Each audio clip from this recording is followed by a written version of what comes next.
jargon term today is positive reinforcement.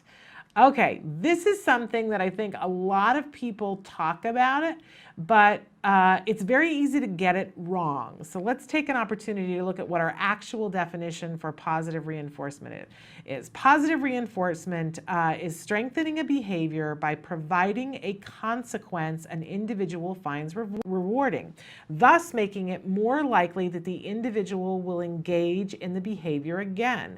Now, as our definitions go, this is a pretty accessible one, right? You go, okay, it strengthens the behavior. I don't, are we doing push-ups here? But somebody finds it rewarding and it makes it more likely that they'll engage in the behavior again. Let's go ahead and look at our working definition and then we'll kind of take it apart.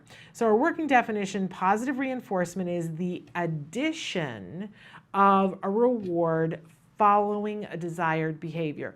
And I really emphasize the addition because later on in the week, we're going to talk about negative reinforcement, which is not what you think it is. I'm just going to say that, and it's going to be a cliffhanger. You'll have to tune in on Thursday. But okay, positive reinforcement, we really always want to think of the positive sign, right? Which means you're adding.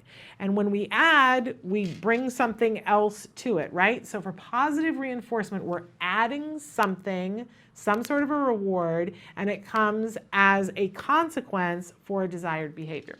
So we've talked before on the show about the three-term contingency, right? That there are three parts to any behavior: the A, the B, and the C. So the A is the antecedent, what happened before the behavior.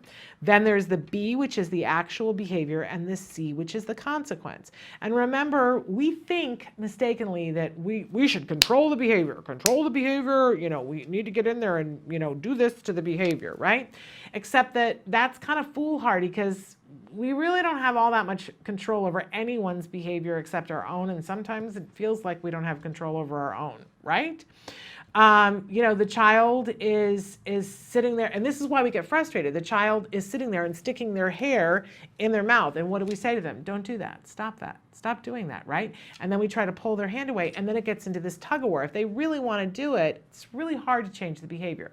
But here's the good news. There's so much control over the antecedent, and there's so much control over the consequence, right?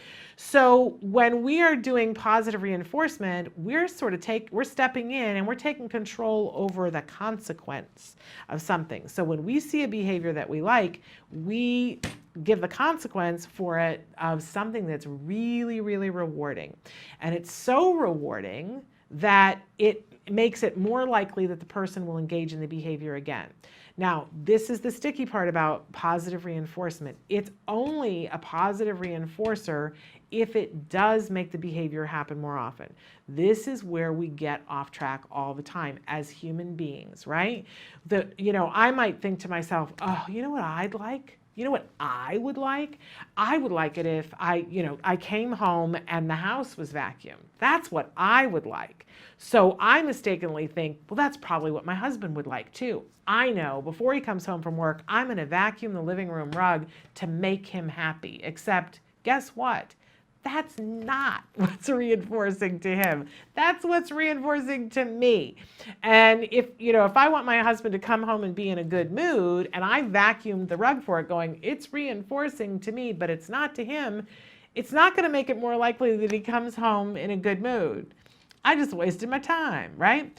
And it's the same thing with our kids on the autism spectrum. It's the same thing with everything in life. If it has to be reinforcing enough to them in order to make the behavior happen more often. Otherwise, it's not a true reinforcer. So, none of us are mind readers, right? We have to ask people what is reinforcing to them, but sometimes even people don't know what's reinforcing to them. The truth is, we use ABA, because these are the principles of ABA. We use ABA in all different kinds of contexts now, and they use it a lot in offices to try to get more productivity out of people. And over the years, they've discovered, they can give a survey and say, what would help you to want to do more of your job and do it better? And people will write in and say all kinds of things. Well, I want I want more money. I want more X, Y, and Z, right? I want a bar with cereal in it in the snack room. That's what I want. That's what I would find to be reinforcing. But then they did studies on it to find out that the cereal really isn't the thing that's reinforcing to people. And honestly, money is reinforcing for people up to a certain amount. But the thing that they found that really ensures that people will stay at their job and do a better job, it's usually time off. Right? So it's important to know what thing is really reinforcing. It's only reinforcing if it makes the behavior happen more often. If it's not making the behavior happen more often, then it is not reinforcing enough. Okay? So positive reinforcement, we're adding something that's truly rewarding to the individual that makes it more likely that they will do that behavior again.